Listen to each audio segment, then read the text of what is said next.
ọlọ́kadà yìí ti wọ gàù orí òkú ènìyàn mẹ́ta ni wọ́n ká mọ́ lọ́wọ́ nípínlẹ̀ Ògùn. Ọwọ́ iléeṣẹ́ ọlọ́pàá ìpínlẹ̀ Ògùn ti tẹ ọkùnrin kan tí wọ́n pe orúkọ rẹ̀ ní Kádírì Owólabí tó jẹ́ ọlọ́kadà ẹni tí wọ́n bá orí òkú ènìyàn mẹ́ta lákàtà rẹ̀. Iléeṣẹ́ ọlọ́pàá nípínlẹ̀ Ògùn gbátẹnu ẹni tó jẹ́ agbẹnusọ fún iléeṣẹ́ náà Ọmọlọ́lá Odùtọ́lá ló fìdí ìṣẹ̀lẹ̀ náà múlẹ̀ fún àwọn oníròyìn lọ́jọ́ Ìṣẹ́gun Túsídẹ̀ẹ́ ọjọ́ 12 oṣù kẹjọ ọdún 2025 yìí nílùú Abẹ́òkúta olúìlú ìpínlẹ̀ náà.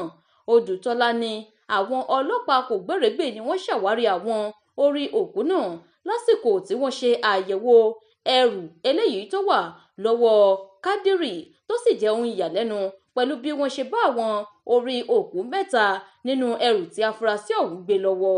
Ó tẹ̀síwájú pé ní nǹkan bíi aago 2 ọ̀sán ọjọ́ Ajé ọjọ́ 11 oṣù kẹjọ ọdún 2025 yìí ni àwọn ọlọ́pàá kò gbèrègbè ṣàdédé bẹ̀rẹ̀ iṣẹ́ dídá àwọn ọkọ̀ dúró lójú pópó lọ́nà ojú pópó márosẹ̀ Ìjẹ̀bú Òde sí Ìbàdàn ní ìkóríta Refugee Camp orí Ìjẹ̀bú.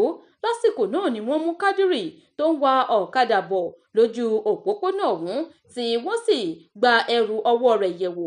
Gbígbọ̀n tí wọ́n gbọ̀n ẹrù náà yẹ́bẹ́yẹ́bẹ́ ni wọ́n ṣe àwárí àwọn orí òkú mẹ́tẹ̀ẹ̀ta ọ̀hún.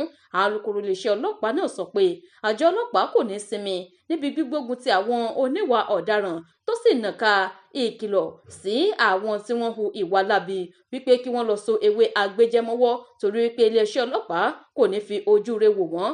Bákan náà ló rọ ará ìlú láti fi ọwọ́ sowọ́pọ̀ pẹ̀lú iléeṣẹ́ ọlọ́pàá pẹ̀lú ìdánilójú wípé níṣe ni àjọ ọlọ́pàá ṣì ní ìfarajìn lórí ààbò ẹ̀mí àti dúkìá ará ìlú.